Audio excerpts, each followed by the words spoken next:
Il est fort probable que vous ayez déjà entendu parler de l'esprit de Jézabel au moins une fois dans votre vie, mais la grande majorité des gens croient qu'il est lié uniquement au péché de la prostitution et de la perversion. Cependant, en réalité, ce n'est pas seulement cela. L'esprit de Jézabel possède de nombreuses caractéristiques qui entravent la croissance de l'Église et éloignent les gens de la présence de Dieu. Et vous devez vous demander, mais pasteur, qui était Jézabel? Jézabel est considérée comme la pire femme de tout l'Ancien Testament. Elle était mariée au roi Achab et a introduit des pratiques païennes en Israël, ce qui a déplu fortement à Dieu.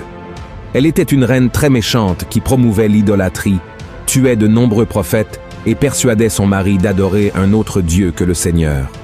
Elle soutenait 850 prophètes des dieux Baal et Astarté.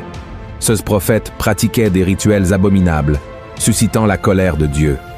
Le mal qui habitait dans le cœur de Jézabel était si grand, si fort, qu'Élias, l'un des plus grands et importants prophètes que Dieu ait jamais suscité, a fui par peur des menaces de cette femme et a même demandé au Seigneur de le tuer.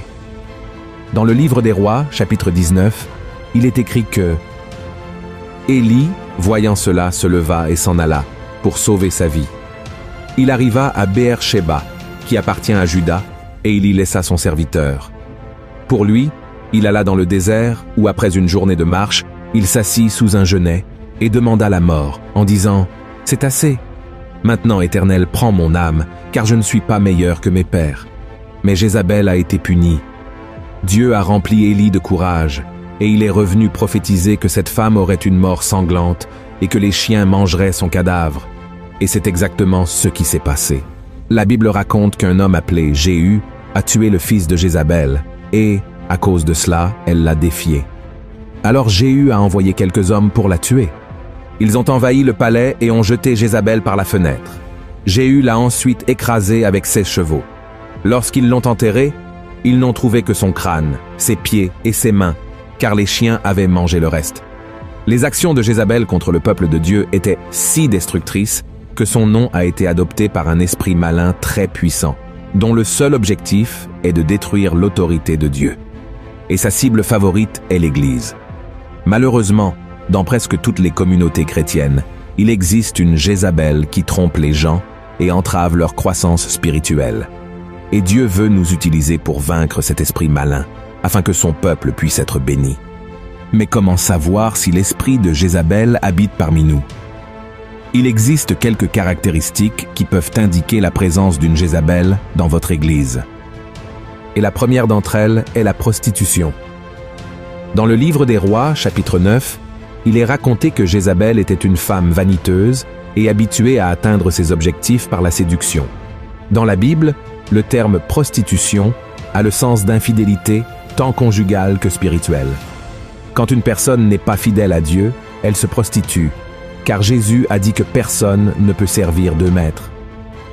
Jézabel pratiquait à la fois la prostitution sexuelle, en trahissant son mari, et la sorcellerie, en trahissant le Dieu d'Israël. L'esprit de Jézabel entre dans les églises par le biais de personnes qui ne vivent pas une vie de sainteté. C'est pourquoi les pasteurs et les autres leaders doivent faire attention à qui ils mettent devant l'autel pour ministère. Je sais que nous sommes tous imparfaits, pécheurs, mais la personne qui est à la tête d'un département de l'Église doit vivre une vie de sainteté. Une personne en péché de fornication et de prostitution, par exemple, n'est pas prête à diriger, car elle doit être restaurée.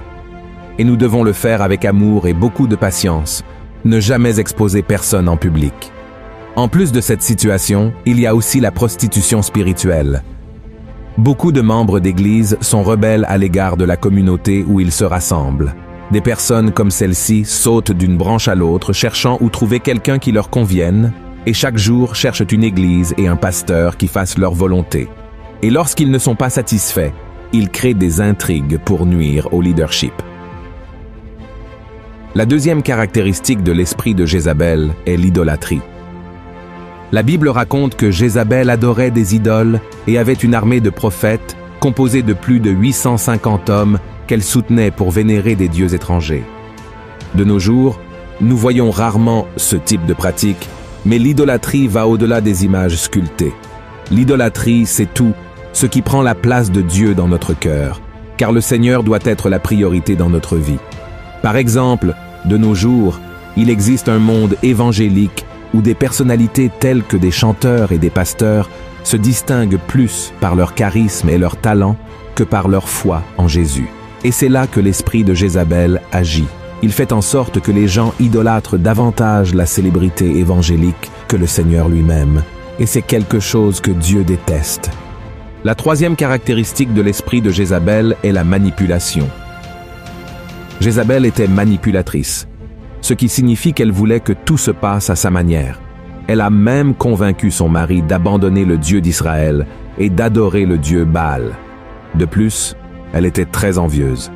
À un moment donné, elle a ourdi un mensonge pour faire tuer un homme nommé Naboth, simplement parce que son mari convoitait sa terre.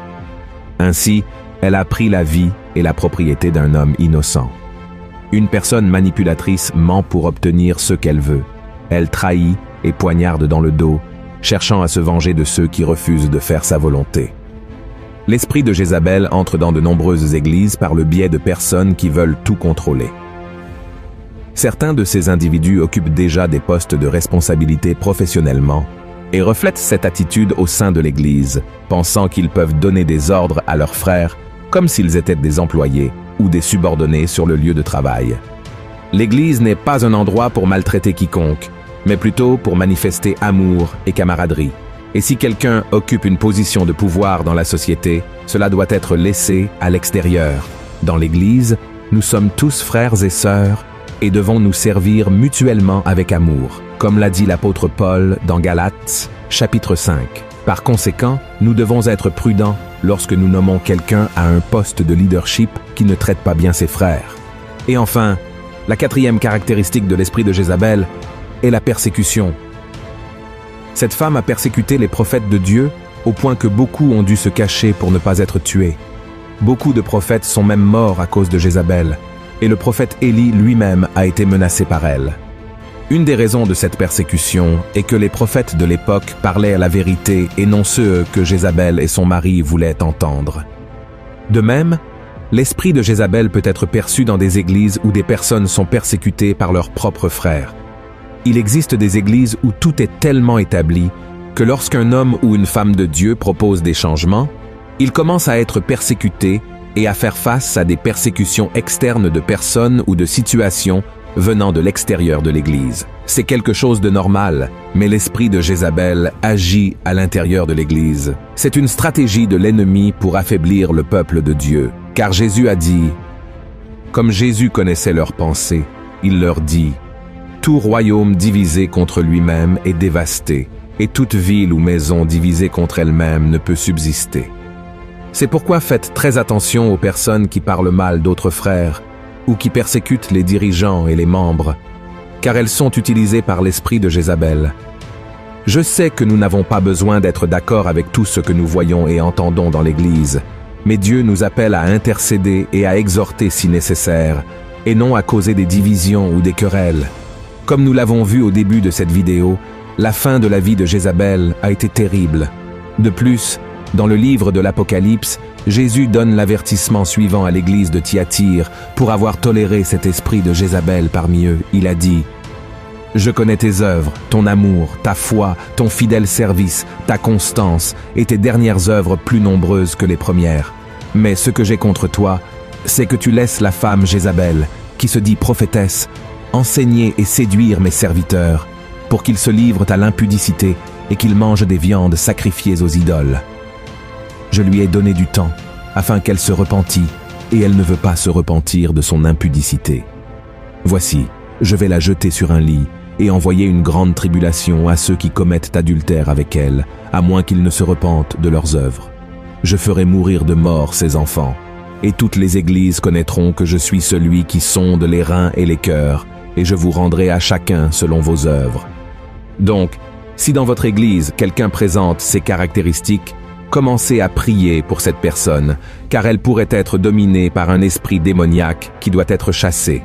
Mais faites attention à ne pas être utilisé par l'ennemi en propageant des ragots et en diffamant cette personne.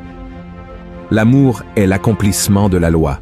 Et en tant que chrétiens, nous devons rechercher la paix avant tout.